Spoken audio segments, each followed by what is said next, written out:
Welcome to iDream media. So ఈరోజు మనం భారతీయం సత్యవాణి గారితో ఉన్నాము. వారితో స్పెషల్ చిట్ చాట్. అమ్మా నమస్తే. నమస్తే లక్ష్మి, బాగున్నావా? బాగున్నానమ్మా, చాలా దీపావళి శుభాకాంక్షలు. Thank you so much. మీకు కూడా చెప్పమ్మా. అంటే నేను రాగానే మీరు హోమం చేస్తూ కనిపించారు. అంటే నాకు చాలా ఆనందంగా, మనసుకి హ్యాపీగా అనిపించింది. ఇంట్లో ఎక్కడ చూసినా ఏసీలు లేవు. ఏంటి అసలు ఇది? నేను వేరే టాపిక్ అడగడానికి వచ్చాను. అసలు ఏంటి ఇంత న్యాచురల్ లివింగ్ ఏంటి అనేది ఒకసారి తెలుసుకుందాము. ఇది చూస్తేనేమో సిటీ నడిబొడ్డునుంది ఇల్లు, ఎట్లాగా మన పూర్వీకులు ఎలా బ్రతికారు, మన ఋషులు ఎలా బ్రతికారు, ఎలాంటి జీవన విధానాన్ని మనకు అందించారు. అలాగని పూర్తిగా ఋషుల్లాగాను మనం బ్రతకడం లేదు. కానీ ఆధునిక కాలానికి అవసరాన్ని బట్టి, అవసరాలు వేరు కోరికలు వేరు కదమ్మా. అవసరాలకు సరిపడా ఉన్నప్పుడు ఇంకెందుకు కోరికల్ని పెంచుకుని అవి ఇవి పెంచుకుని మళ్ళీ దాని తర్వాత మనమే కష్టపడి మళ్ళీ తీసుకెళ్ళి రోడ్ల మీద బారేసి వాళ్ళని చూస్తూ ఉంటాను. రోడ్ల మీద ఎక్కడ చూసినా సోఫా సెట్లు వాడేసి పారేసిన తర్వాత నిండిపోతున్నాయి. ఆ డంపింగ్ యార్డ్ తీసుకొచ్చి అంతా మన గుడి దగ్గర పారేస్తున్నారు. కొనడం ఎందుకు, అలా పారేయడం ఎందుకు? ప్రకృతికి మనం ఎంత నష్టం చేకూరుస్తున్నాం. కాబట్టి ప్రకృతిని ప్రేమించాలంటే ప్రకృతికి అనుగుణంగా మనం నడుచుకున్నప్పుడే కదా. ఇవాళ మనం వదులుతూ ఉన్నటువంటి కర్బన ఉద్గారాలని రోజు పేపర్లో రాస్తున్నారు, గ్లోబల్ వార్మింగ్ అని. దానివల్లనే కదా ఈ మధ్యన వస్తున్నటువంటి ఫ్లడ్స్ అవనండి, అకాల వర్షాలు కానివ్వండి, రకరకాలుగా చవి చూస్తున్నాం కదా. ఋతుపవనాలన్నీ కూడా గతులు తప్పుతున్నాయి కదా. ఎందుకని మానవ ధర్మం గతి తప్పుతోంది కాబట్టి, ప్రకృతికి అనుగుణంగా మనం నడుచుకోవడం లేదు కాబట్టి. అందుకని మనకి మనంగా ఉన్నంతలో మనం ఒక్కళ్ళమే ఆచరిస్తే సరిపోతుందా అని మనం అనుకోకుండా, కనీసం ముందు మనం చెప్పే ముందు మనం కూడా కొంతవరకు ఆచరించాలి అనేటటువంటి నేపథ్యం మాది. అందుకని ఎక్కువగా ఆడంబరాలకి పోకుండా, ఏ ఇంటికి వెళ్ళినా ఆత్మీయత కనిపిస్తుందా, ఆడంబరం కనిపిస్తుందా? ఇవాళ ఆడంబరమే కనిపిస్తుంది. ప్రతి ఇల్లు ఒక ఎగ్జిబిషన్గా ఉంటుంది. ఒక ఇంటికి వచ్చిన అతిథులకి ఆదరణ ఇచ్చే ఇల్లుగా ఎన్ని ఉంటున్నాయి ఇప్పుడు. అది ముట్టుకో, ఇది ముట్టుకో, అది పాడైపోతుంది, ఇది షో కేసుల్లో బొమ్మలు, షో కేసులు ఉండే ఇవే కదా మనకి ఎక్కువగా తారసపడేది. ఏ ఇంటికి వెళ్ళిన ఒకళ్ళని చూసి ఒకళ్ళు పోటీ పడి సామాన్లు పోగు చేసుకుని చివరికి వెష్టపడి తర్వాత ఆ సామాన్ల మీద ఏదో ఒక రోజున విసుగు పుట్టి ఎక్కడో బారేస్తారు. అంటే విషయాలంపటాల్లో పడి ఇరుక్కుపోతున్నాం మనం కదా. అందుకని మనకి పెద్దలు అందించినటువంటి జ్ఞానం ఏదైతే ఉందో, సింప్లిసిటీ. అబ్దుల్ కలాం గారు మన దీనిలో నుంచి ఆయన ఏమంటారు దాన్ని, ప్రెసిడెంట్ భవన్ ఏమంటారు, ఢిల్లీలో రాష్ట్రపతి భవన్ నుంచి బయటకు వచ్చేటప్పుడు ఏం పట్టుకొచ్చారు? 4 కోట్లు, 4 పెన్నులు, 4 పుస్తకాలు. ఏ వస్తువులు ఉపయోగించుకోవాలి ఆయన. సింపుల్గా దేనికి అంటకుండా బ్రతికారు ఆయన. లాల్ బహదూర్ శాస్త్రిజీ కూడా అంతే. కాబట్టి దానిలో లెస్ లగేజ్ మోర్ కంఫర్టబుల్ అమ్మా. ఎంత లగేజ్ మనకు తక్కువ ఉంటే అంత కంఫర్ట్గా ఉంటాం. కానీ ఇప్పుడు అట్లా ఉండలేకపోతున్నామే. అదే చెప్తున్నాక కోరికలు పెంచుకోవడంతో పెంచుకున్నది ఏమైనా రోజు రోజుకి. అందుకని అమ్మవారి నామాలో ఉంటుంది చూడు, మనోరూపేక్ష కోదండ పంచ తన్మాత్ర సాయక. చెరుకు గడతో పోల్చారు. అమ్మవారు చేతిలో ఉన్న చెరుకు గడని మన మనసుతో పోల్చారు. అక్కడ మన మనసుకు చూడు, చెరుకు గడకి కడుపులు ఎలా ఉంటాయో, ఒక్కొక్క కడుపు దగ్గరికి వచ్చేసరికి ఒక్కొక్క రుచి ఉంటుంది. వాళ్ళు ఏదో మామూలు టీవీ కొనుక్కుందాం, అది సరిపోలేదని మళ్ళీ పెద్ద ఇంచెస్, మళ్ళీ హోమ్ థియేటర్, రకరకాలుగా మనం కోరికలు పెంచుకుంటూ బంధించబడుతున్నామా లేదా? అందుకని అక్కడ ముడివేసి ఉంటుంది అక్కడ చెరుకు గడ దగ్గర కూడా.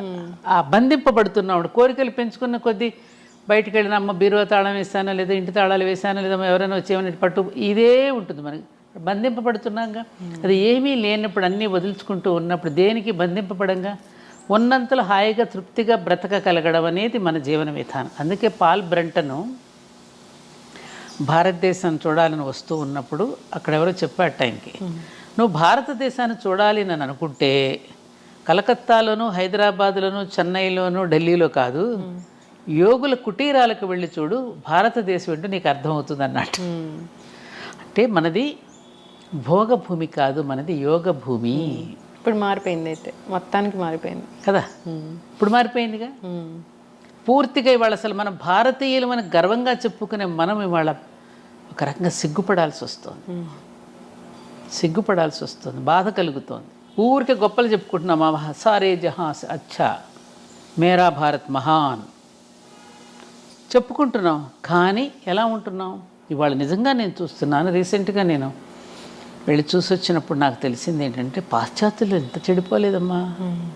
వాళ్ళ విధానాలు చాలా బాగుంది. చక్క చూసిన వాళ్ళని చక్క అందంగా పలకరిస్తారు. ఎవరైనా you're so pretty, you're so beauty, how are you అంటూ చక్క పలకరిస్తున్నారు. మే హెల్ప్ యూ అని అడుగుతారు. చక్క చిరునవ్వుతో నవ్వుతూ ఉంటారు అందరినీ.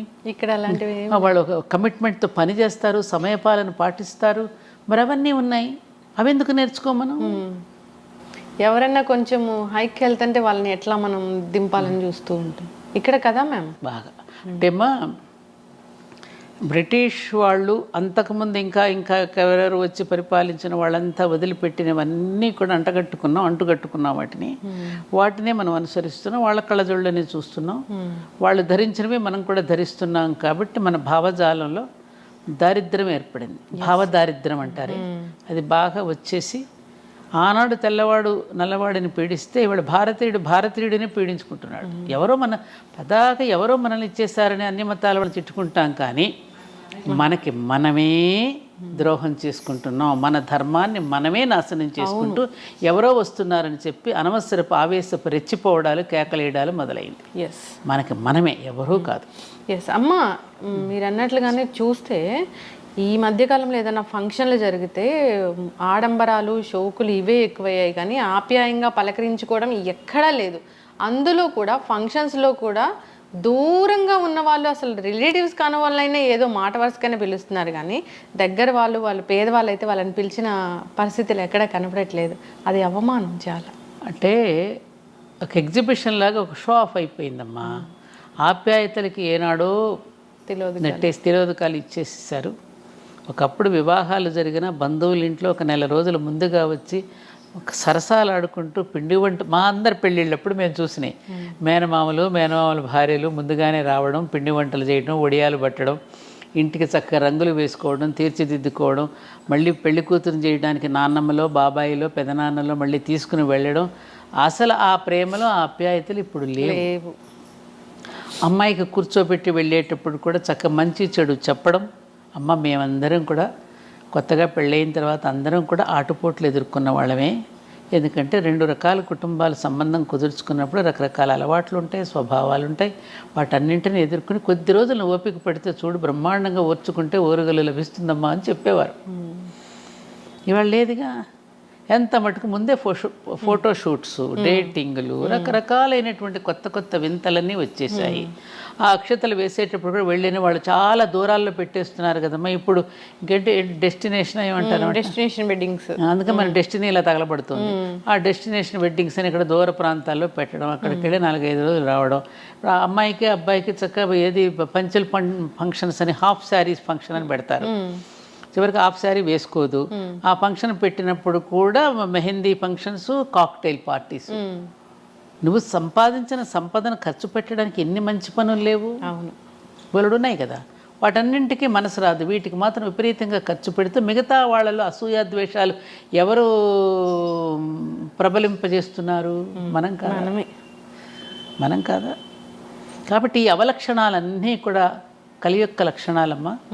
ఇవన్నీ కూడా మనకి బాగా ప్రబలుతున్నాయి. ఇవన్నీ కొంత నివారించుకుంటే సమాజం అంతా ఆరోగ్యంగా ఉంటుంది. అయితే మహిళలు తమ ఆరోగ్యం గురించి తాము పట్టించుకోవట్లేదు. కొవ్వొత్తిలాగా కరిగిపోతూ ఉన్నారు, కానీ వాళ్ళ ఆరోగ్యం గురించి పట్టించుకోకుండా ఇంటిల్లిపాది ఆరోగ్యం గురించి పట్టించుకుంటూ ఉన్నారు. ఇప్పుడు రకరకాల క్యాన్సర్లు అనేవి వస్తున్నాయి. ప్యాడ్స్ వాడితే క్యాన్సర్ వస్తుందని చెప్తూ ఉన్నారు. బ్రెస్ట్ క్యాన్సర్ వచ్చింది, అది ఎప్పుడో లేట్ స్టేజ్లో తెలిసింది అని చెప్తూ ఉన్నారు. ఇవన్నీ కూడా ముందుగా గమనించుకునే పరిస్థితి ఉంది ఉమెన్కి.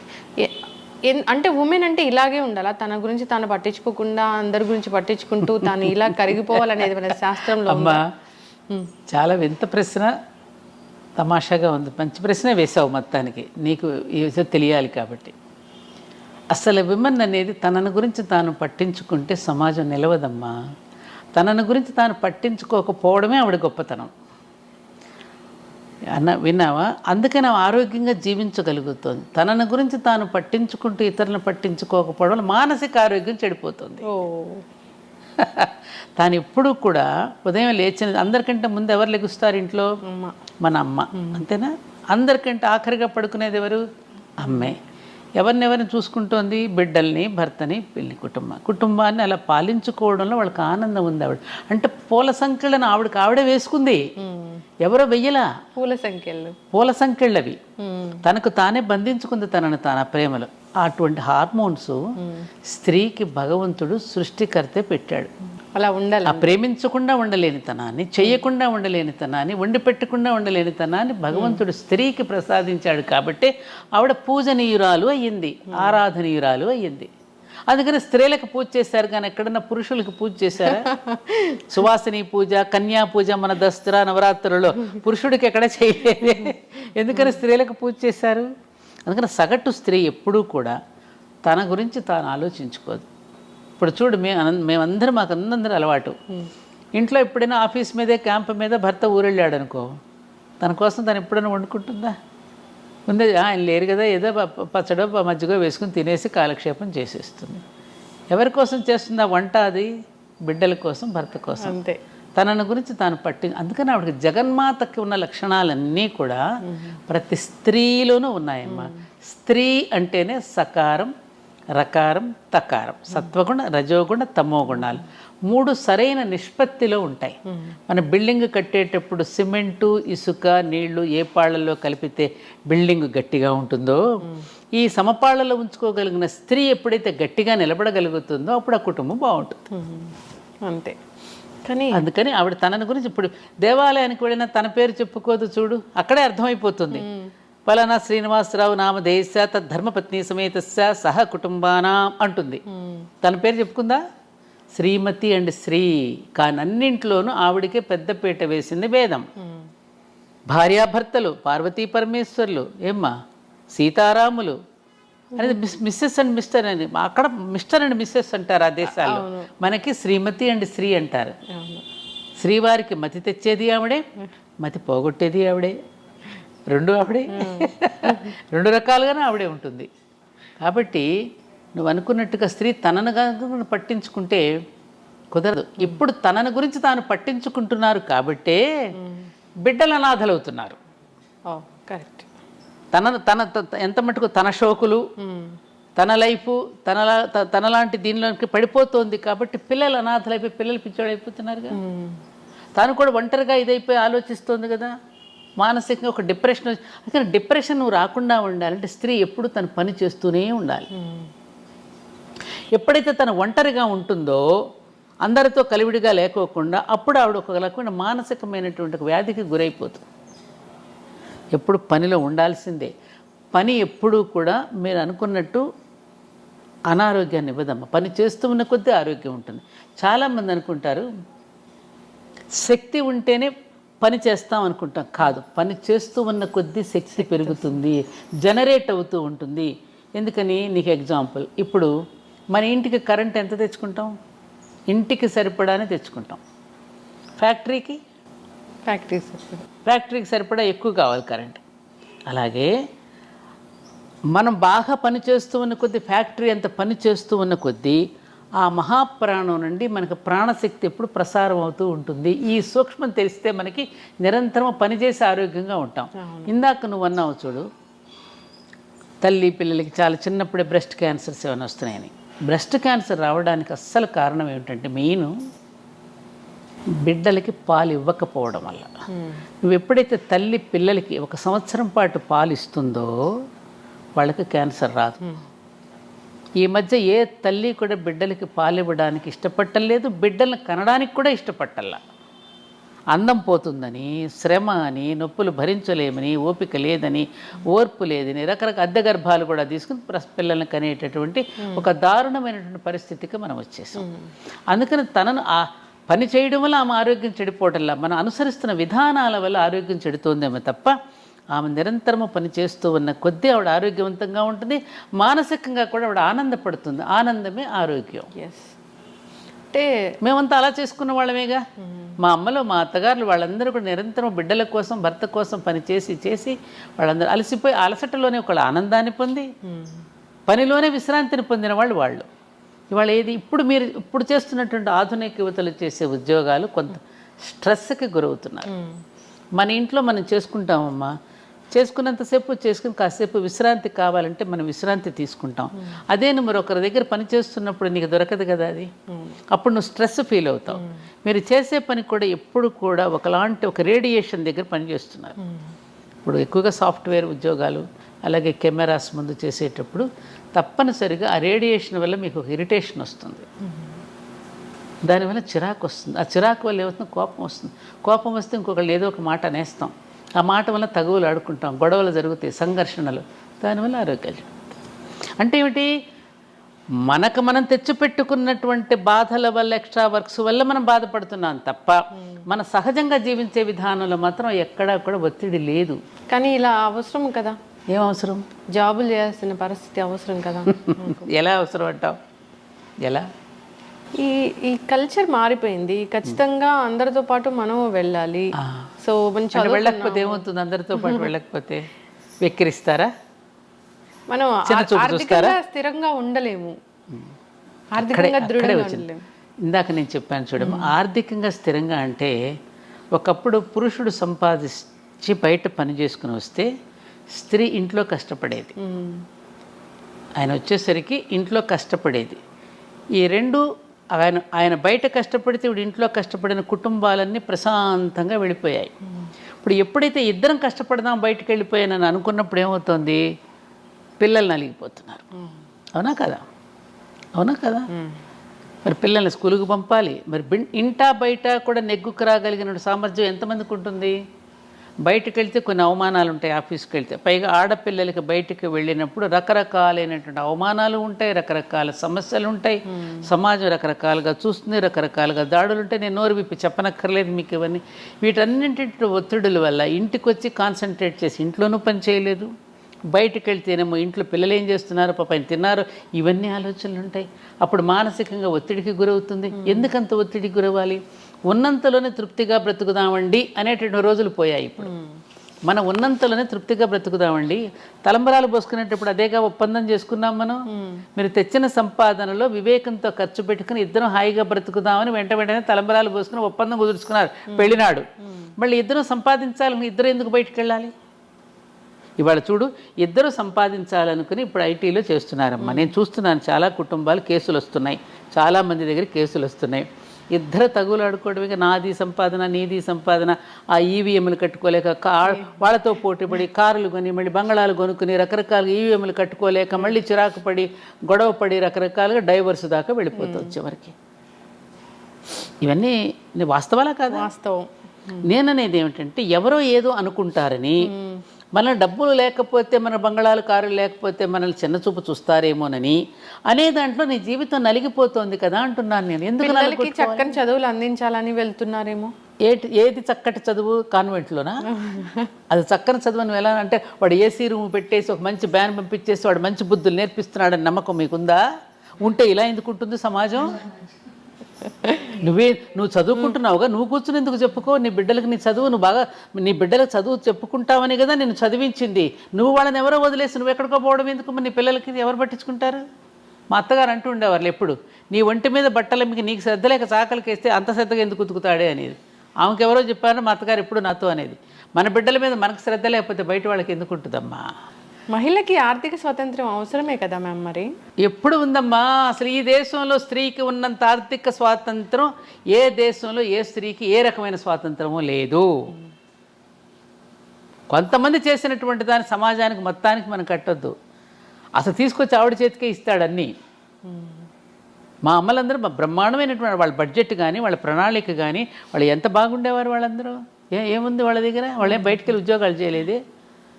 పండగలకు బట్టలు కొనే దగ్గర నుంచి మనకు చేసేటువంటి పిల్లలకు నగలు చేయించే దగ్గర నుంచి అందరూ ఆర్థిక స్వాతంత్రం స్త్రీలదే. స్త్రీ చేతికే ఇచ్చాడు. స్త్రీ నిండా దింపుతున్నాడు పురుషుడు సంపాదించింది. నువ్వు నగలు పెట్టుకుంటున్నావు, పట్టుపట్టు చీరలు కట్టుకుంటున్నావు అంటే ఎవరు తెచ్చింది? అదంతా పురుషుడు సంపాదించి తెచ్చి నీ ఒంటి నిండా నింపడంలా. అండర్స్టాండింగ్,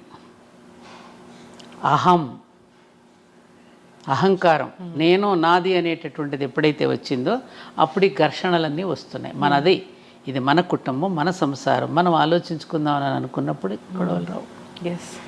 అందుకనమ్మా స్త్రీ తనని గురించి తాను ఏనాడు పట్టించుకోదు. అది ఎవరో పట్టించుకోవాలని కూడా తాను ఎప్పుడు ఇందాక చెప్పాను, పూల సంకెళ్ళు తానే వేసుకున్నది. ఆవిడకి అందులో ఆనందం ఉంది, తినిపించడంలో, వండి పెట్టడంలో. చూడు, ఎవరింటికన్నా వెళ్ళి నువ్వు గబుక్కను పరిగెత్తేది ఎవరి ఇంటికి బంధువులు వస్తే, అన్నయ్య గారు అలా కూర్చోండి, మీరు పేపర్ చూస్తూ ఉండండి, టిక్కలు చేసుకొస్తానని చేయి గడుక్కుని గబగబా తను తినే ఆహారం కూడా అక్కడ వదిలేసి గబగబా వంట చేసి పట్టుకొస్తుంది. అది పురుషుడు ఎందుకు చేయలేడు? అలాంటి హార్మోన్స్, అలాంటి మానసిక స్థితి. స్త్రీని సన్నివేశాలే నిలబడతాయి జీవితంలో. పురుషుడునేమో ఎవరో నేర్పిస్తే నేర్చుకుంటాడు. స్త్రీకి ఒకరు నేర్పించనక్కర్లా. ఆమె పుట్టుకతోనే పరిణితి చెంది పుట్టింది భూమి మీదకి, పరిణితితోనే వచ్చింది. అందుకని కన్యా పూజ దగ్గర నుంచి బాలా త్రిపుర సుందరి దగ్గర నుంచి రాజరాజేశ్వరి దగ్గర వరకు ఇన్ని అవతారాలలో 9 అవతారాలలో ఆవిడ ఎందుకు పూజ చేసాం?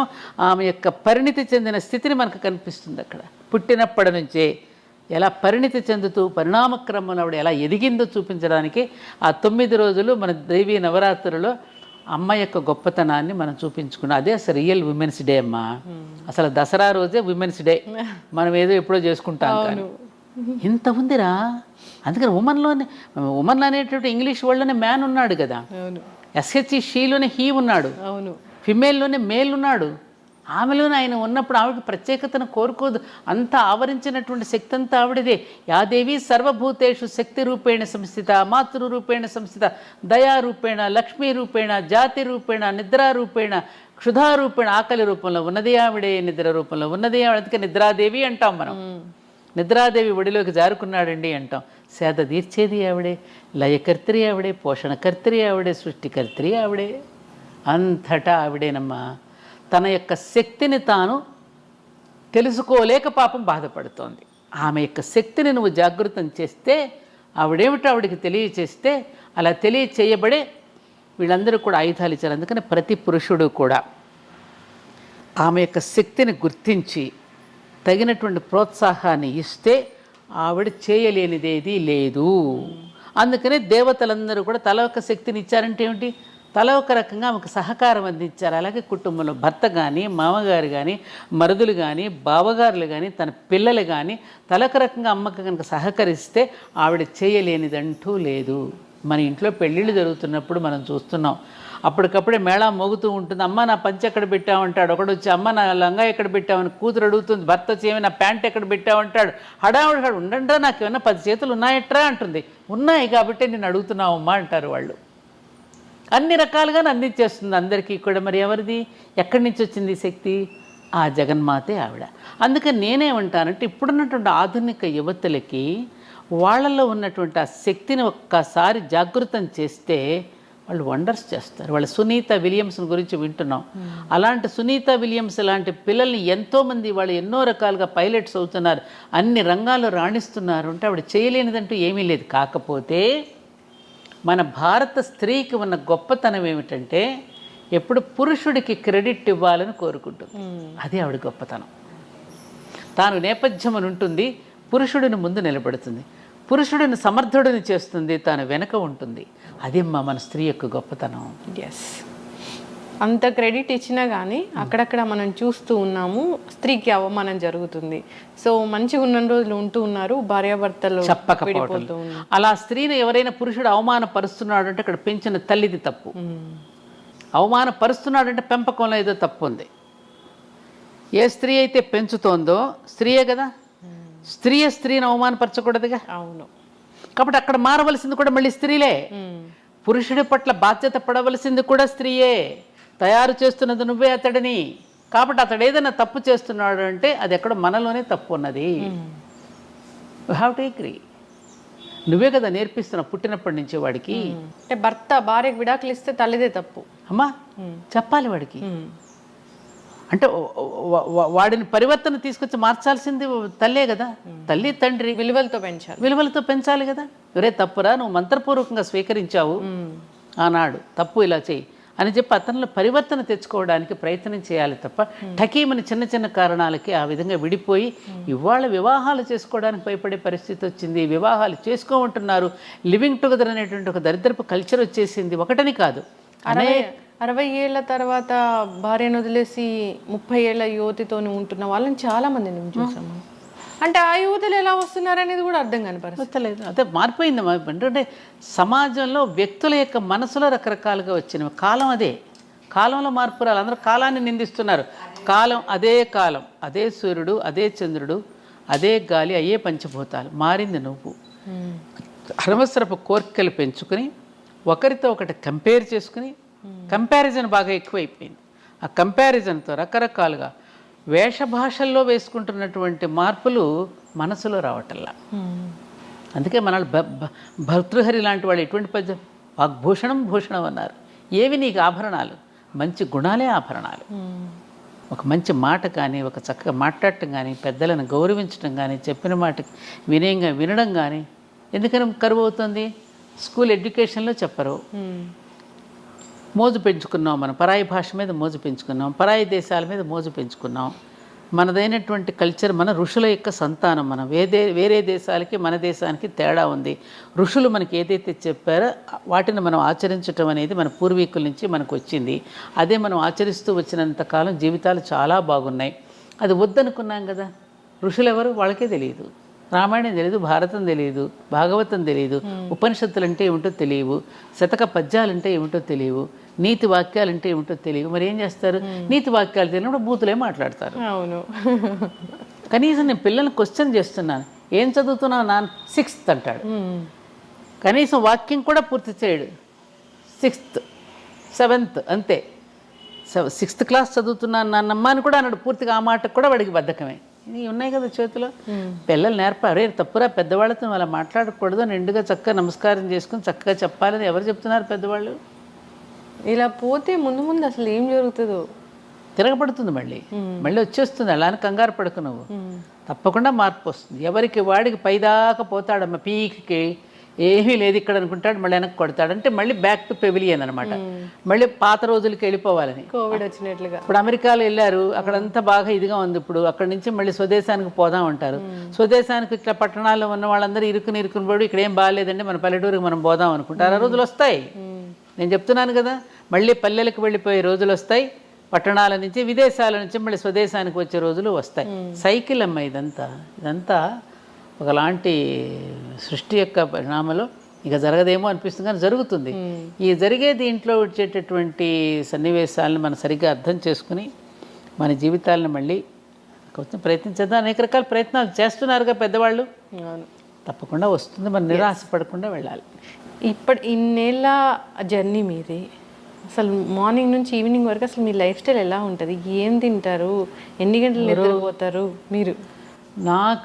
నాకు ఈ మధ్యన కొంచెం కరోనా వచ్చిన తర్వాత కాస్త హెల్త్లో చిన్న చిన్న మార్పులు వచ్చాయి. సడన్గా బీపీ డౌన్ అవ్వటం, పెరగడం. మెడిసిన్స్ ఏం పెద్దగా వేసుకొని మార్నింగ్ ఒక థైరాయిడ్కి ఒక 25 ట్యాబ్లెట్ మాత్రం వేసుకుంటాను, 20 mg. ఇంకా వేరే మాత్రలు ఏమీ లేవు. ఎక్కువ సమయం నేను కొంచెం ధర్మపురి క్షేత్రంలో అప్పుడప్పుడు అక్కడికి వెళ్ళి కార్యక్రమాలు నిర్వహించుకోవడం. ఎక్కడైనా విద్యార్థులు స్కూల్స్కి కాలేజెస్కి పిలిస్తే ఎక్కువగా అప్పుడు నా ప్రయాణం అంతా విద్యార్థుల మధ్యనే కదా, అలా వెళ్తూ ఉండేదాన్నమ్మ. ఎప్పుడన్నా కాసేపు కూర్చుని మాట్లాడటం, ఏదైనా మంచి మాటలు వినడం, చదువుకోవటం, ఇట్లాగే నా కాలక్షేపం. ఆహారపు అలవాట్లు చాలా సింపుల్. మార్నింగ్ ప్రొద్దున్నే లేవగానే కొంచెం పూజ, చిన్న హోమం చేసుకుంటాను. తర్వాత కొంచెం ఇడ్లీయో ఉపవాసం, చిన్న అల్పాహారం తీసుకుంటాను. మళ్ళీ మధ్యాహ్నం భోజనం, మళ్ళీ సాయంకాలం అల్పాహారం. ఒక్కొక్కసారి ఉదయం తినకపోతే సాయంత్రం మళ్ళీ అల్పాహారం. నాకు భోజన వేళల్లో కరెక్ట్ వేళలంటూ ఉండవు. అది కొంచెం ఆ డిసిప్లిన్ లేదు. ఎప్పుడెక్కడ వెళ్ళొస్తుంటాను కదమ్మా, టైం కానీ టైం. బయట ఎక్కడ తినను. ఎంత లేట్ అయినా ఇంటికి వచ్చే భోజనం చేస్తా. ఫంక్షన్స్కి వెళ్ళినా పెద్దగా భోజనం చేయను ఎక్కడ. ఇంటికే వచ్చి ఏ పెరుగన్నమో, ఆవకాయ పచ్చడి అంటే బాగా ఇష్టం. ఆవకాయ పచ్చడి, పెరుగన్నం ఇష్టపడతా. అంతే. ఎప్పుడైనా మీకు కోపం వచ్చిందా? ఎందుకు రాదు? కోపం వేరు, క్రోధం వేరురా. కోపం అనేది షార్ట్ డిసీజ్, క్రోధం అనేది లాంగ్ డిసీజ్. కోపం అనేది కోపం రావాలి. కోప్పడ్డారండి అని ఎందుకంటే మందలించటం రావాలి కదా. పగలు ఉండవు, పగ ఉండదు, వాళ్ళ మీద క్రోధం ఉండదు. తప్పు చేసినప్పుడు కోప్పట్టం అనేది ఉంటుందిగా, కోపం వస్తుంది అవసరానికే. అంతేగా చీటికి మాటికి కోపాలు తెచ్చుకోవడం. వీలున్నంత వరకు అందరినీ ప్రేమగా ఆదరిస్తాను, ప్రేమగా పలకరిస్తాను. ఈ కుటుంబం అంతా నాదే అనే ఫీలింగ్ నాకు ఉంటుంది, జగమంతా కుటుంబం నాదే అనేటటువంటి ఫీలింగ్తో మా అమ్మగారికి ఉండేది, నాకు కూడా అదే వచ్చింది. అందరినీ ప్రేమించే హృదయం, ప్రేమతో ఉంటాను వీలైనంత వరకు. ఎవరి మీద, ముఖ్యంగా నాకు భగవంతుడు ఇచ్చిన పెద్ద వరం, ఎవరి పట్ల నేను ఎక్కడ అసూయ చెందను. అందరూ బాగుంటే చూసి ఆనందపడుతూ ఉంటాను. ఎప్పుడు అందరినీ చూసి ఆనందపడితే ఈ కుటుంబం అంతా నాదే అనుకున్న వాళ్ళకి ఏ జబ్బులు రావు. అందుకే నాకు దీర్ఘవ్యాధులు లేవు. ఆ కరోనా ఒకటి వచ్చి ఇబ్బంది పెట్టింది కానీ ఇంకా వేరే జబ్బులు లేవు. ప్రస్తుతం అంతా హ్యాపీగా ఆనందంగా ఉన్నానమ్మా. ఇంటికి ఎవరో ఒకళ్ళు వస్తూ పోతూ ఉంటారు, అతిథులు అభ్యాగతులు వస్తూ ఉంటారు, వాళ్ళతో టైం గడుస్తూ ఉంటుంది. ఏదో చిన్న వాళ్ళు ఏదో కష్టాలు చెప్పుకోవడానికి అప్పుడప్పుడు స్నేహితులు వాళ్ళు వస్తుంటారు. అలా రోజులు గడిచిపోతున్నాయి. ఎప్పుడైనా ఏదైనా మనసుకు బాధ కలిగించే సందర్భం ఏదైనా వచ్చిందంటే, అవమానించారు అని బాధపడింది ఎప్పుడైనా ఉందా? ఇంకలే ఉన్నాయి, ఉంది. ఎట్లా మర్చిపోతారు దాన్ని? మర్చిపోవాలి. ఇప్పుడు ఎవరో పెద్ద ఆయన పేరు గుర్తు రావట్లేదు. ఏమండి మనం ఆ మాటే గుర్తు చేసుకుంటా. ఇప్పుడు ఎవరైనా మన అవమానపరిచి మాట్లాడితే మళ్ళీ వాళ్ళని ఎందుకండి మీరు ఇట్లా గౌరవిస్తారని నన్ను అడుగుతారు. అవమానించిన వాళ్ళని ఎందుకు మీరు ఇట్లా గౌరవిస్తారని అడిగితే ఆయనకు చెప్పిన సమాధానం, చూడు కుక్క చెప్పు తింటుందని మనకు తెలుసు, కానీ ఇంటికి వస్తే దానికి చెప్పులు అన్నమే పెడతాం కదా. అది గుర్తు చేసుకుంటా. అలా ఏమిటంటే పెద్దలు చెప్పినటువంటి మాటలు మనకి ఆ విధమైనటువంటి ఒక దీన్ని ఇస్తూ ఉంటాయమ్మా. అందుకని మనం అవమానిస్తున్న వాడిని కూడా మనం ప్రేమిస్తూ ఉంటే ఏదో ఒకరోజు తప్పకుండా వాళ్ళలో పరివర్తన వస్తుంది. నాకు ఆ నమ్మకం ఉంది. అందుకని అది ప్రతి మనిషి జీవితంలో అవమానాలు పడని వాళ్ళు ఎవరు? ఇంకొకటి ఏమిటంటే మా మాస్టర్ గారు ఎప్పుడనేవారు, నిన్ను పరిహసిస్తున్నవాడు అవమానపరుస్తున్నవాడు కూడా పైవాడేనని తెలుసుకో. అంటే భగవంతుడే. ఎందుకని నువ్వు ఎంతవరకు నిలబడగలవో నిన్ను కుదిపి చూస్తున్నాడని అర్థం చేసుకో. కాబట్టి పరిహసిస్తున్నవాడు కూడా పైవాడే. ఇలాంటివన్నీ మనకు గుర్తొచ్చాయనుకో మనల్ని మనం తట్టుకోగలుగుతాం. మనల్ని మనమే ఇట్లా తట్టుకుంటాం. కొంచెం ఓపిక పట్టు. ఇంకొకటి కూడా ఉంది, రుద్రాధ్యాయంలో మనం చెప్పేటప్పుడు జంబే దదామి అని వస్తుంది ఆఖరిలో. మనం తప్పు చెయ్యకపోయినా మనల్ని అవమానిస్తూ ఉంటారు, నిందిస్తూ ఉంటారు కదా, అలాంటి వాడిని జంబే దదా శివుడి నోట్లో వేసేయమన్నాడు. ఆ మంత్రం అనాలా? అట్లా మంత్రం ఉంది అధ్యాయంలో, పూర్తి మంత్రం నేను సడన్గా గుర్తు రావట్లేదు, కానీ ఆఖరిలో జంబే దధామి అని అంటాడనమాట. నేను తప్పు చెయ్యకపోయినా నన్ను అవమానించాడు అనుకో, ఇంకా నేనేం చేస్తాను? మన పెద్దవాళ్ళు మామ ఆడు పాపం వాడే అనుభవిస్తాడులే అంటాం కదా, అలా అనమాట. జంబే దధామి. నిజంగానే అనుభవిస్తారా? ఎప్పుడో డెఫినెట్గా ఈ మధ్యకాలం కొంచెం తొందరగా పెంచాడు. ఆయనకు కూడా బాగా ఎక్కువైపోయినాయి కేసుల పైన. అందుకని ఈ మధ్యన కొంచెం చిత్రగుప్తుడికి చెప్పినట్టున్నాడు, రే చాలా పేరుకుపోతున్నాయి, సుప్రీంకోర్టులో కూడా అలా తొందరగా కేసులు తొందరగా క్లియర్ చేస్తే బాగుండు. ఇక్కడ చేయటం లేదు కానీ పైవాడు మాత్రం ఈ మధ్యన కొంచెం వేరే సెక్షన్ పెట్టి ఇప్పటికిప్పుడే అనుభవించేటట్టు చేస్తున్నాడు. ఈ చోట కర్మ ఈ చోటే, ఈ రోజే చేస్తున్నాడు.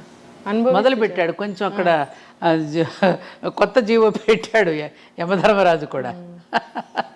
కర్మలు చేసే వాళ్ళు కూడా నిజంగా వెనకాడకుండా ఏమవుతుంది చేస్తే.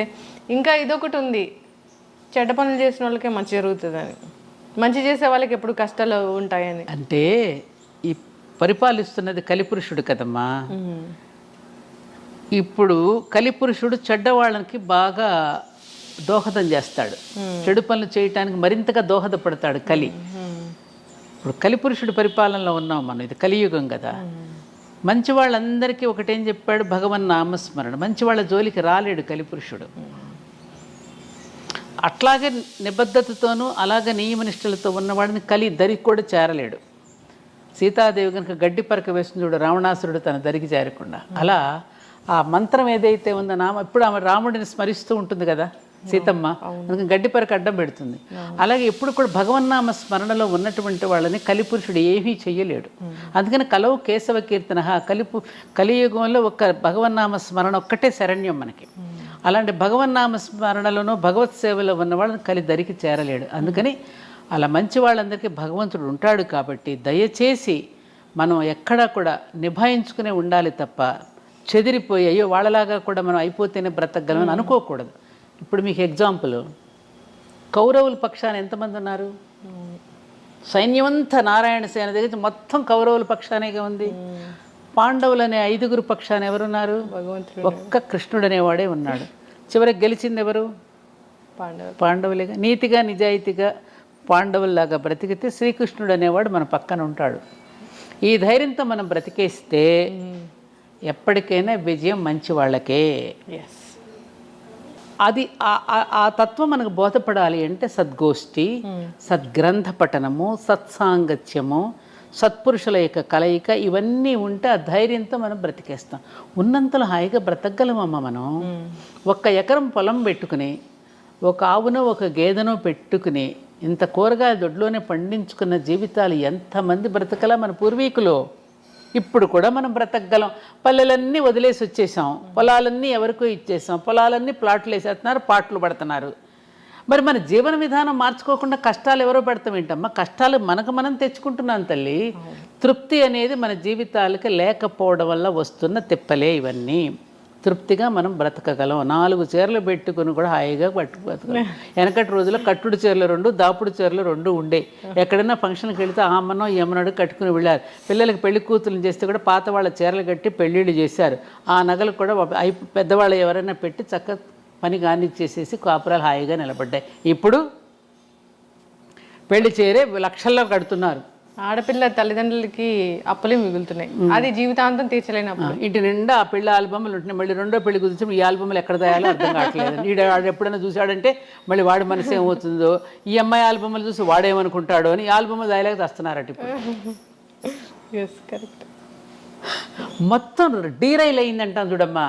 మొత్తం జీవితం పట్టాలు తప్పిపోయిందమ్మా. మానవ జీవితం పట్టాలు తప్పిపోయి జీరైందని ఏడిస్తే ఏం లాభం? నువ్వు మళ్ళీ పట్టాలకి ఎక్కువ పెద్దలు చెప్పిన బాటలోకి మళ్ళీ వెళ్ళు, అప్పుడు నీ జీవితం బాగుంటుంది. ఖచ్చితంగా మన రూట్స్ మనం మళ్ళీ వెళ్ళాలి. పైగా జీవన విధానం ఎలా ఉంటే బాగుంటుందో అని చెప్పినటువంటి పుణ్యభూమి, జ్ఞానభూమి మన దేశమే. విశ్వగురు స్థానంలో ఉండి ప్రపంచానికి తెలియజేసింది. చాలామంది అవి తీసుకుని ఆచరిస్తున్నారు విదేశాలలో. మనం ఆచరించటలా. మనలాగా తిండిని పోగు చేసుకుని పిల్లల కోసం ఆస్తులు పెట్టి అట్లా చేయరు ఒకళ్ళు ఆ దేశాల్లో. ఉన్నంతలో పని చేస్తారు, వీకెండ్స్కి వెళ్తారు, ఎంజాయ్ చేస్తారు, చక్కగా పద్ధతిగా పని చేస్తారు, చక్కగా అందరినీ పలకరించుకుంటారు, హ్యాపీగా ఉంటారు వాళ్ళు. అందులో కొన్ని వాళ్ళు తీసుకుని ఆచరిస్తున్నారు, హ్యాపీగా ఉన్నారు కదా వాళ్ళంతా.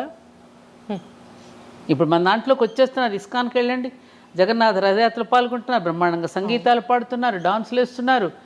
శ్రీకృష్ణ మనం కూడా చదవనంత అందంగా రుద్ర నమ్మక చమకాలు చదువుతున్నారు. భారతీయతను ప్రేమిస్తున్నారు ప్రపంచ దేశాలలో. ఆనాడు వివేకానందుడు చెప్పినటువంటి వాణి ఇంకా ఆగల, అది ఇంకా మొగుతూనే ఉంది ప్రపంచ దేశాల భారతదేశం యొక్క గొప్పతనాన్ని. మరి మనం ఎందుకు తెలుసుకోవటం? చిన్న దానికి తగువలు, మత గొడవలు, కుల గొడవలు ఏమిటివన్నీ? కులాల మధ్య మతాల మధ్య చిచ్చు పెట్టుకుని మనం ఇప్పుడు ఈ మధ్య మళ్ళీ స్టార్ట్ అయింది. ఒకటమ్మా, ఏం చెప్తున్నాడు అనుకున్నప్పుడు ధర్మం గుర్తుకొస్తుందమ్మా. ఎవరు చెప్తున్నారు అన్నప్పుడు మతం గుర్తొస్తుంది. అలా వ్యక్తుల పేర్ల మీద మతాలు పెట్టేసి మధ్యలో చిచ్చులు పెట్టేసి ఎవరి ఇంటర్ప్రిటేషన్స్ వాళ్ళు ఇచ్చేస్తున్నారు, ఎవరి నిర్వచనాలు వాళ్ళు చెప్పేసి గందరగోళం సృష్టించేస్తున్నారు. ఏం చెప్పాడు అనేది ధర్మం. ఎవరు చెప్తున్నారన్నప్పుడు మతం పుట్టింది. మనది సనాతన ధర్మం, ఎటర్నల్ ధర్మ. అది సృష్టిలో ఉన్న ధర్మమే మానవ ధర్మం. ఈ మనిషి అనేవాడు విశ్వానికి ఒక నమూనాగా నిలిచాడు. విశ్వంలో ఏది ఉందో మానవుడి దేహంలో కూడా అదే ఉంది. బ్రహ్మాండంలో ఏది ఉందో పిండాండంలో అదే ఉంది. ఆ బ్రహ్మాండానికి పిండాండాన్ని శృతి కలుపుకొని జీవిస్తే నీ జీవనం బాగుంటుంది అని ఒక ముక్కలో చెప్పారు. దీనికి ఇన్ని గ్రంథాలు అక్కర్లేదు, ఇంత థీసిస్లు అక్కర్లేదు, ఇన్ని పిహెచ్డీలు అక్కర్లేదుగా. దీనికి ఎవరి నిర్వచనాలు వాళ్ళని చెప్పేసేసుకునేసరికి రకరకాలు పుట్టేసి అబ్బో నానా గందరగోళంగా ఉంటుంది. ఇప్పుడు టెంపుల్స్ ధ్వంసం చేసేంత వరకు వస్తుందిగా. వచ్చేస్తా పిచ్చి ఎవరికి వాళ్ళు చేసేసుకోవటం. ఎవరు చేస్తున్నారో తెలియదు, ఎందుకు పుట్టిస్తున్నారో తెలియదు. అథవా ఎందుకని ఈ సనాతనం అనేటటువంటి ఎటర్నల్ ధర్మ, ఈ వేదం అనేది అపౌరుషేయం. ఇది ఎవరు సృష్టించింది కాదు, ఎవరు రాసింది కాదు, వ్యక్తులతో వచ్చింది కాదు. ఇది ఎప్పుడు సనాతనమే. ఇది ఎవరు ధ్వంసం చేయగలిగింది కాదు అసలు. హిమాలయాలను ఎవరైనా పెకలించి వేయగలరా? అలాంటిదే ఇది కూడా, ఎవ్వరూ పెకలించలేరు. అలాంటి సనాతనమైన నిత్యనూతనమైనటువంటిది ఈ ధర్మాన్ని ఎవరు ఏమి ఇవన్నీ మనుషులు చేసే పిచ్చి కోతలు, పిచ్చి మాటలే తప్ప ఎవరు ఏం చేయలేరు దీన్ని. అటు నుంచి ప్రపంచం మొత్తం ఇటువైపుకు చూస్తోంది. ఇప్పుడు ఇక్కడ మనం కొట్టుకుంటున్నాం. ఈ సమయంలో వాళ్ళు మనల్ని దీంటి మనమందరం అటు వెళ్ళి ఇదే నేను అమెరికా వెళ్ళినప్పుడు ప్రిన్స్టన్ యూనివర్సిటీ, ఐన్స్టీన్ అక్కడే కదా, ప్రిన్స్టన్ యూనివర్సిటీకి ప్రొఫెసర్ డాక్టర్ బిఎం గుప్తా గారు వెళ్ళినప్పుడు ఐన్స్టీన్ కలవడానికి వెళ్ళాట. ఐన్స్టీన్ కలవడానికి వెళ్ళినప్పుడు ఐన్స్టీన్ని సంస్కృత భాషలో ఆహ్వానించాడు. ఆహ్వానిస్తున్నప్పుడు పాపం ఈయనకి ప్రతిస్పందన చెప్పలేకపోయాడు సంస్కృతంలో. ఆయన ఆశ్చర్యపోయి భారతదేశంలో నుంచి సంస్కృతానికి మూలమైనటువంటి భారతదేశం వచ్చినటువంటి మీరు సంస్కృతంలో మాట్లాడలేకపోవడం ఏమిటి? రండి, నా లైబ్రరీలో అన్ని సంస్కృత గ్రంథాలు ఏమున్నాయి, భగవద్గీత ఉంది, వాటిని బట్టే కదా నేను ఇవన్నీ కూడా కనుగొనగలిగానని అన్నాడట. అట్లా ఇవాళ ప్రపంచ దేశాలన్నీ కూడా భారతదేశాన్ని కొనియాడుతూ మేము అన్ని సనాతన ధర్మమైన గ్రంథాల నుంచి తీసుకునే బాగుపడ్డామని వాళ్ళే చెప్తున్నప్పుడు మరి మనం ఇక్కడ ఇలా కొట్టుకుంటుంటే ఎలా? అవును. న్యూటన్ ఏమన్నాడు? నేను నా పూర్వీకుల భుజాల మీద నుంచే నేను అంత దూరం చూడగలిగాను అన్నాడు. ఇవి మన పిల్లలకి అటువంటి ప్రేరణని ఇవ్వాలమ్మా. అనవసరపు ఈ చదువుల్లో కూడా తీసేయవలసిన కలుపు మొక్కలు చాలా ఉన్నాయి. ఆ కలుపు మొక్కలన్నీ ఏరేస్తేనే ఈ విద్యార్థి అనే వృక్షం బాగా ఎదుగుతుంది. ఆ విద్యార్థి అనేటటువంటి మొక్కను ఎదగాలి అంటే ఆ చుట్టూ వేసే ఎరువు ఎటువంటిదై ఉండాలి? మంచి ఆలోచనలు, జాతీయ భావన, దైవభక్తి, ఇవన్నీ పెంపొందించకపోతే ఏమవుతుంది? విద్యార్థి దశలోనే వాడికి మతద్వేషము, కులద్వేషం రేపెత్తిస్తున్నారు. అది చెప్పకపోతే ఇది ఎక్కువైపోతుందిగా. మరి వీటిని గురించి మనం ఎందుకు పెద్దలైనటువంటి వాళ్ళు, విద్యావేత్తలు, మేధావులు పట్టించుకోవాలి కదా, ఇవన్నీ చేంజ్ రావాలి అసలు. అందుకనే నేను విద్యార్థి లోకంలో ఎక్కువగా గడపడానికి ఇష్టపడతాను లక్ష్మి. ఎందుకంటే ఆ వయసులో కనుక పిల్లలకి కనుక మనం మనసులో కనుక ముద్రం వేస్తే జీవితంలో ఎప్పటికీ మర్చిపోలేరు వాళ్ళు. అక్కడి నుంచే మనం మొదలవ్వాలి. మాకు చిన్నప్పుడు అదే కదా బీజం పడింది. అవును. 1వ తరగతి నుంచే మాకు పలకా బల్పం తీసుకున్న ఆ ఈ అని రాసినప్పుడే ఆ అమ్మ, ఆ ఆవు, ఈ ఇల్లు, ఈ ఈశ్వరుడు, అక్కడే ధర్మార్థ కామ మోక్షాలకు ప్రతీకలే ఆ ఈ. ఆ అంటే అమ్మ ధర్మం, ఆ అంటే ఆవు జ్ఞానం, ఈ అంటే ఇల్లు కామం. అర్థం అంటే కదా, ఆవు ఉంటేనే కదా మనకు అర్థం, డబ్బులు వచ్చేది, సంపదనిచ్చేది ఆవే కదా. ఈ ఇల్లు అంటే అక్కడి నుంచే కదా మన కామ్యకర్మలని చేసేది, ఇంటి దగ్గర నుంచే కదా. తర్వాత ఈ అంటే ఈశ్వరుడు, మోక్షం ఇచ్చేది ఈశ్వరుడు. ఈ భావనతో మనం మొట్టమొదటి విద్యాభ్యాసం అక్కడి నుంచి మొదలు పెట్టించారు. A for apple, B for bread వచ్చేసింది కదమ్మా. అవును. ఏ యాపిల్ తినడం, బ్రెడ్, సి క్యాట్, డాగ్, మరి వీటితో నేర్పించేసేస్తే తిండి కోసమే ఉద్యోగం అనేటటువంటి, చదువు అనేటటువంటి బ్రెడ్ అండ్ బటర్ కోసమే చదువుతున్నాం అనేది వచ్చేసింది. కాబట్టి వాళ్ళెవరో అంటగట్టి వెళ్ళిపోయినటువంటి వాటిని ఎప్పటికైనా తుడిచిపెట్టి మనదైనటువంటి విధానం, మన ఋషులు ఏదైతే ఇచ్చారో ఆ విధానాన్ని మనం అనుసరించి ఇకనైనా మనం మారితే, ఇకనైనా మారుదాం, యుగం మారుతుంది. అంటే మనం మారుదాం, యుగం మారుతుంది. ఖచ్చితంగా మార్పు అనేది. సాదాగా జీవిద్దాం, ఉన్నతంగా ఆలోచిద్దాం. అందరం యోగులు కానక్కర్లా, నిరుపయోగులు కాకుండా ఉంటే చాలు అనేది మన ఎజెండా. ఖచ్చితంగా మ్యామ్. చివరిగా ఒక ప్రశ్న, అంటే ఇప్పుడు ఉన్న ఆహారపు అలవాట్లు చూస్తే పిజ్జా, బర్గర్, మొత్తం జంక్ ఫుడ్, లేదా ఆన్లైన్ ఆర్డర్లో మిడ్ నైట్ బిర్యానీలు అన్నీ తింటూ ఉన్నారు. అసలు వీటన్నిటిని చూస్తే ఏమనిపిస్తుంది మీ మనసులో? ఇప్పుడు పిల్లలు తల్లిదండ్రుల మీద తిరగబడుతున్నారు, ఉద్రేకాలు. వాళ్ళకి వెంటనే ఇన్స్టెంట్గా వాళ్ళకి ఇవ్వకపోతే పేరెంట్స్ని తిట్టడము, పేరెంట్స్ మీద తిరగబట్టని చూస్తున్నాగా. అవును. కారణం ఏమిటి? ఎవరో చేసినటువంటి పదార్థాలు, రకరకాల ఆలోచనలతో చేసినటువంటి వంటకాలు, తినకూడనటువంటి ఎప్పుడెప్పుడో నిలవ ఉన్న పదార్థాలు, బ్యాక్టీరియా ఇచ్చిన పదార్థాలు అర్ధరాత్రి పూట తింటున్నారు. అర్ధరాత్రి ఎవరు తింటారు? రాక్షసులు తింటారు, నిశాచరులు అంటారు. అప్పుడు రాక్షసులు సంచరించేటటువంటి సమయం. అప్పుడు తీసుకునేటువంటి ఆహారం ఏమవుతుంది? మన ఆహారం, తినే ఆహారం మన మనసుకు చేరుతుంది. మనం తినే ఆహారం మనసుకు కూడా చేరుతుంది. సంబంధం ఉంది మనసుకి తినే ఆహారానికి. అందుకని మనం తినే ఆహారాల వల్ల మన ఉచ్చారణలో దోషాలు వస్తాయి, భావనలో దోషాలు ఉంటాయి, ప్రవర్తనలో దోషాలు కూడా ఉంటాయి. అందుకని మన పూర్వీకుల ఆహారపు వేళ యుక్తాహార విహారస్య అని భగవద్గీతలో చెప్పినట్టు ఆహార విహారాదులలో కూడా ఎటువంటి జాగ్రత్తలు వహించాలో శ్రీకృష్ణుడు భగవద్గీతలో చెప్పాడు కదా. మరి చెప్పినప్పుడు రోజు వింటున్నాం కదా, ఆ భగవద్గీతను ఎవరైనా చచ్చిపోయినప్పుడు పెట్టి వింటున్నాము.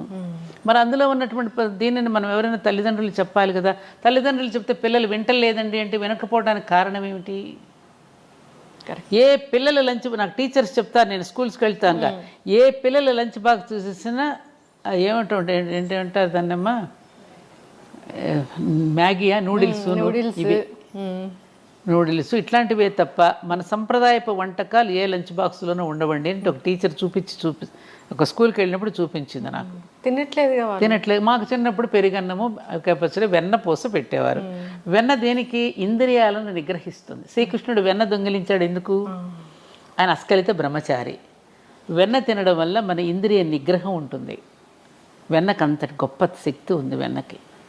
అట్లా తినేవాళ్ళం. చద్ది అన్నంలో ఎన్ని పోషక విలువలు ఉంటాయో రాజీవ్ దీక్షిత్ గారు 2 గంటల ఉపన్యాసం చెప్పాడు ఆయన. అట్లా తిని పెరిగిన వాళ్ళమే. మరి ఇవాళ పిల్లలకి ఎటువంటి ఆహారం పెడుతున్నాం, ఆహారాన్ని బట్టి వాళ్ళకి లక్షణాలు వస్తున్నాయమ్మా. అందుకని ఈ స్విగ్గీలు, జొమాటోలు ఎప్పుడెప్పుడు తీసుకొచ్చి నిలవ పెడుతున్నారు. ఈ మధ్యన చూస్తున్నాం రకరకాల, ఎందుకంటే రోజు రోజుకి అదే ఆర్డర్ ఇస్తూ ఉంటే ప్రొడక్షన్ కూడా తగ్గినప్పుడు వేరే కుక్క మాంసాలు కలపచ్చు, ఏ మాంసాలు కలుపుతున్నా మనకు తెలియదు కదా.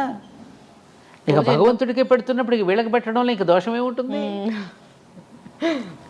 కరెక్ట్. ఆలోచించండి. వాడిది వ్యాపార దృష్టి, అమ్మది ప్రేమ దృష్టి. అమ్మ ఇచ్చే కాఫీకి హోటల్ వాడిచ్చే కాఫీకి తేడా లేదు. హోటల్ వాడిది వ్యాపార దృష్టితో ఇస్తాడు కాఫీ నీకు. అమ్మ ఇచ్చే కాఫీ కానీ, అమ్మ ఇచ్చే పాలు కానీ, అమ్మ పెట్టే అన్నంలో ప్రేమ ఉంటుంది. ఆ ప్రేమతో పెట్టిన అన్నం వలన నీకు ఆరోగ్యం ఉంటుంది, నీ ఆలోచనలో కూడా ఉంటుంది. అమ్మ ఏ ఆలోచనలతో చేస్తూ వంట చేస్తుందో ఆలోచనలు అన్నంలో కూడా ఉంటాయి. ఇది కథ ఉన్నది మనకి. ఇది సైన్స్ అమ్మా. అందుకనే పిల్లలు, నేనదే ఇప్పుడు ఉద్యోగాల కోసం మీరు పోతున్నారు, పిల్లలకి ఎవరు వంట చేసి పెట్టమంటున్నారు. నీకున్న ప్రేమ ఆయాకి ఎందుకు ఉంటుందమ్మా? ఆయా ఎందుకు పెడుతుంది? వాడి నోట్లో పెట్టకుండా తన నోట్లో పెట్టుకుంటుంది. దేనికి సంపాదన? ఎవరి కోసం? ఆ పిల్ల అడిగింది కదా, పని మనిషి మీద, అమ్మ నువ్వు తాళాలు పని మనిషికి ఇచ్చేళ్ళు, బంగారం పని మనిషికి ఇచ్చే, నేను స్కూల్ నుంచి వచ్చేసరికి ఫంక్షన్కి వస్తానంటే తాళాలను బంగారం పని మనిషికి ఎట్లా ఇస్తాను, నీకేం బుద్ధి లేదా అని అడిగితే తల్లిని, మరి అయితే నన్ను ఎందుకు నాయాక అప్పగిచ్చి వెళ్తున్నావు అంటే ఆ బంగారం కూడా విలువ లేదన్నా. నేను మంచి క్వశ్చన్. అవునా కదా? ఇప్పుడు వాళ్ళు ఆయాలకి ఇస్తున్నారు, రేపు వీళ్ళని ఓల్డ్ ఏజ్ హోమ్స్లో వేస్తున్నారు. తప్పలేదు కదా. అదే ఇందాకన్నా కర్మఫలం ఉంటుంది. నువ్వు స్కూల్లో కుక్కేసేసి నువ్వు ఎప్పుడైతే ఆయాలకు అప్పచెప్పావో నేను పెద్ద అయినా తీసుకెళ్ళి ఓల్డ్ ఏజ్ హోమ్లో పెడతారు. తప్పేముంది? వాళ్ళదేం తప్పలేదుగా. అయ్యా ఎందుకు నీకు ఈ గొయ్యి అంటే, తాతకు తీసిన గొయ్య నీకు తీయాలి కదయ్యా. తాత మనోడు సినిమా అనుకుంటా. Is are realities. కరెక్ట్. యద్భావం తద్భావం. మనం ఎలా ఉన్నాం వాళ్ళు ఎలా ఉంటారు. కర్మ సిద్ధాంతం. యాక్షన్కి రియాక్షన్ ఉంటుంది కదమ్మా. అందుకని ఉన్నంతలో తృప్తి పడుతూ వీలున్నంత వరకు భర్తలు ఉద్యోగాలు చేస్తూ ఉంటే కోపం వస్తుంది. హౌస్ వైఫ్ అంటే వాళ్ళకి ఒక చిన్న చూపు అనమాట. అందుకని హౌస్ మేకర్ అని చెప్పుకుంటున్నారు. హౌస్ వైఫ్ గృహలక్ష్మి లాంటి గొప్ప ఉద్యోగం ఇంకోటి లేదమ్మా. గృహలక్ష్మి అంటే అంతటి ఉద్యోగం మరొక ఉద్యోగం కాదు. గృహలక్ష్మి కాకుండా నేనేదో బయటకు వెళ్ళిపోతున్న వాళ్ళందరూ కొన్ని వందల మంది వచ్చి కష్టాలు చెప్పుకుంటున్నారు. మరి ఎలా? నీకు తెలియదే ఉంది. ఏమ్మా? అందుకని మనం మారదాం. మనం తృప్తిగా బ్రతకగలిగినప్పుడు ఈ ఇబ్బందులు ఉండవు. అందుకనే కలియుగంలో అందరూ కష్టాలు పడుతున్నారు స్వామి, ఈ కష్టాలు తీరడానికి ఏదైనా ఉపాయం చెప్పండి అని నారద మహర్షి వెళ్ళి శ్రీమన్నారాయణని అడుగుతాడు. అడిగితే సత్యనారాయణ స్వామి వ్రతం చేయమంటాడు. సత్యనారాయణ స్వామి వేరేవాడు లేడు కదా, సత్యమే నారాయణ స్వరూపము. అందుకని సత్యవ్రతాన్ని ఆచరించమనవయ్యా, కష్టాలు ఉండవని చెప్పాడు ఆయన. అంటే నిజాలు మాట్లాడాలి. ఏంట సత్యవ్రతం? అందుకని కథలో ఎవరిని పెట్టాడు? ఒక బ్రాహ్మణుడు ఉంటాడు, ఒక వైశ్యుడు ఉంటాడు, ఒక రాజు ఉంటాడు, ఒక కట్టెలు కొట్టుకుని శూద్రుడు. అంటే 4 వర్ణాలు ఇవి, కులం కాదు. బ్రాహ్మణ అంటే శిక్షణ, క్షత్రియ అంటే రక్షణ, వైశ్య అంటే పోషణ, శూద్ర అంటే పరిచర్య, శ్రమశక్తి. ఈ 4 కనుక కమిట్మెంట్తో పని చేస్తే కష్టాలు ఉండవు. జ్ఞానాన్ని బోధించవలసిన బ్రాహ్మణుడు జ్ఞానాన్ని బోధిస్తూ, సమాజాన్ని రక్షించవలసిన క్షాత్రశక్తి సమాజాన్ని రక్షిస్తూ, ధనాన్ని సమానంగా పంపిణీ చేయవలసిన వైశ్యుడు సమానంగా రేట్లు ఎక్కువ వేయకుండా సమానంగా పంపిణీ చేసేటటువంటి ధనశక్తి, అలాగే తన శరీరంతో శ్రమతో సమాజాన్ని సేవించుకునే శ్రమశక్తి, ఈ 4 భాగాలు సమాజానికి 4 అంగాలు. ఈ 4 భాగాలు కమిట్మెంట్తో సత్యంతో పనిచేస్తే కష్టాలు ఉండవు నాయన, ఈ మాట చెప్పమని దాన్ని వ్రతంగా స్వీకరించమని చెప్పాడు ఆయన. దాన్ని ఏం చేసాం మనం? తీర్థానికి ప్రసాదానికి ముడిపెట్టి, తీర్థం తీసుకోకపోతే పాపం వస్తుందని, ప్రసాదం తీసుకోకపోతే ఓడ మునిగిపోయినట్టు మన కొంప మునిగిపోతుందని, ఇలాంటి కథలు చెప్పి కథకి కొబ్బరికాయ కొట్టి కథకి హారతులు ఇచ్చేసి ఓవర్ యాక్షన్ చేసేసి ఏమ్మా దాని అసలు పదార్థం మర్చిపోయి నేను కొత్తగా గృహప్రవేశం చేసుకుంటున్నావురా, ఈ ఇంటికి వచ్చిన వాళ్ళని ఆదరించటం, గౌరవించటం, వచ్చినటువంటి అతిథ్యాగతలను సేవించుకుంటూ ఎలా ఉండాలో వ్రతం చేయించాడు. కొత్తగా పెళ్ళైన వాళ్ళు కూడా నీ దాంపత్య జీవితం ఇలా ఉండాలమ్మా, దాంపత్య జీవితాన్ని ఇలా చక్కగా నిర్వహించుకోవాలని చెప్పి ఈ 2 వేళల్లో మన సత్యనారాయణ స్వామి వ్రతాన్ని తప్పకుండా ఎందుకు పెట్టారు? సత్యాన్ని వ్రతంగా స్వీకరించి నీ గృహస్థాశ్రమ ధర్మాన్ని చక్కగా నిర్వర్తించు అని చెప్పడానికి మనకు ఆ వ్రతం చేయిస్తే చివరికి ఏమైంది? దక్షిణలు, తాంబూలాలు, కొబ్బరికాయలు కొట్టడాలు, హారతులు ఇవ్వడాలతో సరిపెట్టి తీర్థప్రసాదాలకు ముడిపెట్టేసి అసలు తంతంతా పోయింది, ఇది మిగిలింది. ఏమంటావు? అవును, అంటే ఈ పూజలు ఇలాంటివి చేసి మన మొక్కులు తీరాలంటే తీరవా? ఎడ తీరుతాయి? ఎలా తీరుతాయి? రాంగ్ నెంబర్ పెట్టాయి అంటాడు అక్కడ. నువ్వు చేసేదోటి నువ్వు చెప్పేదోటి, నీ మొక్కు కింద రాంగ్ నెంబర్ పెట్టేయమంటాడు. బాగా తపస్సు చేసిన కోరకూడని కోరావనుకో తదాస్తు ఇచ్చాను పోరా అంటాడు. తపస్సు చేశాడు కదా, ఎవరికైనా తను చేసినట్టు చెడ్డ కోరిక వాడికి శాపం అయ్యేటట్టు చేశాడు. అవును, అది ఉందిగా. మనం తెలివైన వాళ్ళైతే సమాజ హితం కోసం చేసి తపస్సు చేసిన వాళ్ళు కొందరున్నారు, సమాజాన్ని నాశనం చేయడానికి చేసే తపస్సులు ఉన్నారు. సమాజాన్ని నాశనం చేసే తపస్సులన్నీ వాళ్ళే నాశనం అయిపోయారు. సమాజ హితం కోసం తపస్సు చేసిన ఋషులందరూ కూడా చరిత్రలో నిలిచిపోయారు, మనకు జీవన విధానాన్ని అందించి వెళ్ళారు వాళ్ళు. అందుకని ప్రతినిత్యము ప్రాతస్మరణీయులమ్మ వాళ్ళు. ఉదయం లేచిన దగ్గర నుంచి రాత్రి పడుకోబోయేంత వరకు మన దినచర్యను దేవుని చర్యగా మార్చుకోవడం ఎట్లాగో నేర్పి ఒక విధానాన్ని, ఒక బాటను వేసిన మన మహర్షులు ఉన్నారే, వాళ్ళకి ప్రతిరోజు ఉదయం నేను నమస్కరించుకుంటాను. సప్త ఋషులకి ఎంత జ్ఞానం, ఎంత ఇచ్చారమ్మా మనకి, ఎంత ఇచ్చారమ్మా, ఎంత ఎంత ఎంత ప్రతి పండుగ దినాల్లో కూడా మనకి ఎంత అద్భుతమైన సందేశాన్ని ఇచ్చారు. నువ్వు చెడిపోకుండా ఉండడానికి సంవత్సర కాలం కూడా సంవత్సర పురుషుడు గానాన్ని మనకి వినిపించి ప్రతిరోజు నువ్వు చెడిపోకుండా, పట్టాలు తప్పకుండా పండుగల రూపంలో నీ చేత ఆచరింపజేసి పుణ్యం అనే అకౌంట్ను నువ్వు బ్యాంకులో దాచుకోవడానికి ఎంత శరీరాలను కాల్చుకుని వాళ్ళందరూ ఎన్ని ఇచ్చారమ్మా మనకి. వాళ్ళ రుణం తీర్చుకోవద్దు మనం? ఇలా కొట్టుకోమనా, ఇలా తిట్టుకోమనా మనం? వాళ్ళు నేర్పింది మనకి. ఆలోచించాలి. నేను రాగానే దీపావళి శుభాకాంక్షలు చెప్పారు మీరు దివాళీని ఎలా జరుపుకుంటారు? దివాళీ పండుగ అంటే మా ఇంట్లో మాకు బాగా ఇష్టం, ఎందుకంటే వీళ్ళు ఎక్కువగా నార్త్లో ఉండొచ్చారు కదా. తప్పకుండా ఉదయం పిండి వంటలు చేసుకోవడం, చుట్టుపక్కల ఉన్న వాళ్ళందరికీ, మా అత్తగారు నేను ఉంటే రాత్రంతా ముందు రోజు రాత్రి బాగా పిండి వంటలు ఎక్కువగా చేసి ఆ కాలనీలో ఉన్న చుట్టుపక్కల అందరికీ పంచిపెట్టడం జరిగేది. ఇప్పుడు ఎవరు రావటం లేదుగా పండుగలు సామూహికంగా భోజనాలు చేయడానికి. ఇదివరకు ఇట్లాగ ఎవరికి వారే విడిపోతున్నారు కదా, సామూహికంగా రండి అనేటువంటి పద్ధతి పోయింది. మా పల్లెల్లో ఉంటే ఆ ఉన్న కులాల వాళ్ళందరినీ భోజనానికి పిలుస్తాం. ఇది చాకలి సోదరుడు, మంగలి సోదరుడు, కమ్మ సోదరుడు, కుమ్మరి సోదరుడు అందరినీ. ఎందుకంటే ప్రతి వృత్తిలో నువ్వు సహకరిస్తున్నావు కదా ఒకరికొకరు. నేను పంట పండిస్తున్నాను, నేను పంట పండించేటప్పుడు మీరందరూ నాకు సహకరిస్తున్నారు, కాబట్టి అందరం కలిసి భోజనం చేద్దాం రండి. అన్ని కులాల వాళ్ళు వచ్చి భోజనం చేస్తే ఆ వండిన పిండి వంటలు అందరం కలిసి భోజనం చేసే విధానం మనకు పండుగల్లో ఉండేది. ఇప్పుడు రాజకీయ నాయకులు వచ్చిన తర్వాత ఈ రాగద్వేషాలు పెంచేశారు కదా అందరిలో. ఎర్షెడ్ వాళ్ళకి పెరిగాక ఎవరికి వాళ్ళే మేము రామని భోజనాలకు ఎవరు రావట్లా ఇప్పుడు. అలా అయిపోయింది ఇప్పుడు. కాబట్టి ఇంక సాయంకాలం అయ్యేసరికి దీపాలు వెలిగించుకోవడం. ముఖ్యంగా దీపాలు వెలిగించేటప్పుడు మేము చేసేది ఏమిటంటే, మనకి జీవితంలో మనం ఎదుగుతూ ఉన్న కొద్దీ మనకి సహాయం చేసేవాళ్ళు ఉంటారు. మన తాతగారులు, మన అమ్మమ్మలు, నాన్నమ్మలు, మనకెవరెవరైతే మనకి ప్రేమగా చూశారో, మనకి జీవితంలో మనకి ఉద్యోగంలో కానీ సద్యోగంలో కానీ ఏదైనా ఒక వ్యాపారం ఏదో ఒక రూపంలో మనకు సహకరించే వాళ్ళు ఉంటారు. ఆ సహకరించినటువంటి వాళ్ళ కృతజ్ఞతలు చెప్పుకుంటూ వాళ్ళ పేరుతో ఒక దీపం పెడతా నేను. ఇది పలానా వారికి నాకు ఈ సహకరించారు కాబట్టి వారి పేరు మీద ఈ దీపం అని వారికి నమస్కారం చేసుకో. దాన్ని బలివైశ్వ దీపం అంటారు. ఉంది మనకి ఇది. ముందు రోజున పెడతారు, బలి దీపాలను పెడతారు. ఆ చనిపోయిన వాళ్ళందరినీ గుర్తు చేసుకుంటూ వాళ్ళ పేరు మీద ఒక దీపం వెలిగించుకోవడం, అలా దీపాలు పెట్టుకోవడం. ఇంకా సాయంకాలం పిల్లలంతా వస్తే అందరం కలిసి కాసేపు ఏదో చిన్న చిన్న టపాకాయలు వెలిగించుకొని, దీపాలు వెలిగించుకొని అందరం కలిసి భోజనం చేయడం.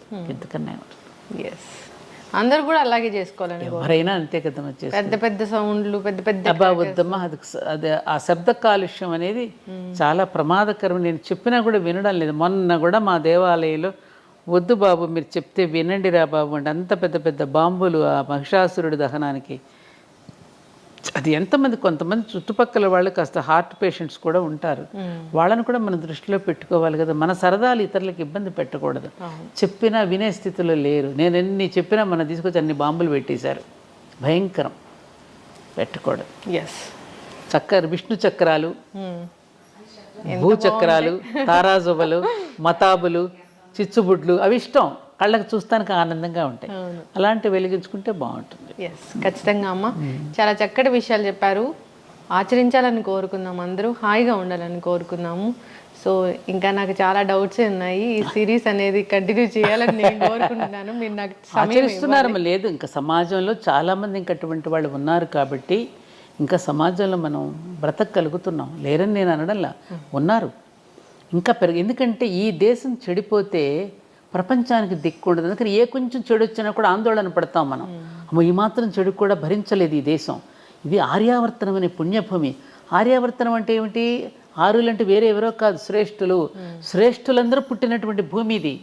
ఆర్యులందరూ వర్తించిన భూమి అంటే శ్రేష్టమైనటువంటి ఒక నోబుల్ పర్సన్స్ వర్తించినటువంటి భూమి. కాబట్టి ఇటువంటి భూమిలో చెడు అనేది ప్రవేశిస్తే ఇది ప్రపంచానికి కూడా మంచిది కాదు. ప్రపంచానికి కూడా దిక్సూచి మనమే కాబట్టి, ప్రపంచానికి కూడా జ్ఞానాన్ని అందించిన జ్ఞానభూమి కాబట్టి, ఆ మాత్రం చెడు వచ్చినా భరించలేనటువంటి భూమి కాబట్టి ఇలా ఆందోళన పడుతున్నాం. కానీ ఇంకా ప్రపంచంలో చాలామంది మంచి చేస్తున్నారమ్మా. మానవత్వం అనేది మహానుభావుడు. మన నిజంగా నేను అశ్రుతర్పణం నీ ఛానల్ ద్వారా టాటా గారు మహానుభావుడు. ఈ దేశం పట్ల కృతజ్ఞతతో ఆయన చేసి వెళ్ళినటువంటి మంచి పనులు, ఆయన జీవించిన ఇల్లు కూడా లేకుండా జీవించినటువంటి గొప్ప మహానుభావుడు కూడా మరి మన దేశంలో పుట్టి మనకి ఎంతో చేసినటువంటి జంషెడ్జీ టాటా దగ్గర నుంచి ఇప్పటి ఉన్నటువంటి ఈ టాటా దగ్గర వరకు మనందరం గుర్తుపెట్టుకోవాల్సినటువంటి వ్యక్తులు మన దేశంలో చాలామంది ఉన్నారమ్మా. కలాం గారి దగ్గర నుంచి ఎంతోమంది, వివేకానందుడు, వీళ్ళందరూ పుణ్యులు జన్మించినటువంటి జన్మభూమిలో పుట్టాం, మనం ఉన్నాము. కాబట్టి తప్పకుండా మన దేశం మళ్ళీ ప్రపంచానికి ఆదర్శంగా ఉంటుంది. ఈ తప్పులన్నింటినీ సరిదిద్దుకోవడానికి శక్తివంతమైనటువంటిది అన్నింటికంటే మీడియా. కాబట్టి మళ్ళీ దాన్ని చెడగొట్టినా బాగు చేసినా రెండు మీడియా చేతిలోనే ఉంది. కాబట్టి అటువంటి మీ మాధ్యమాల ద్వారా మంచి విషయాలను ఎక్కువగా ప్రసారం చేస్తూ ఉంటే అందరూ మంచి వైపే తప్పకుండా మళ్ళుతారు. ఖచ్చితంగా అమ్మ, మేము కూడా తూచా తప్పకుండా ఆచరిస్తాము. మంచి I dream it, I dream, నేను కలగంటాను. ఓకే, చక్కటి ఇన్ఫర్మేషన్ మ్యామ్. ధన్యవాదాలు. నమస్కారం లక్ష్మి, చాలా సంతోషం అమ్మా.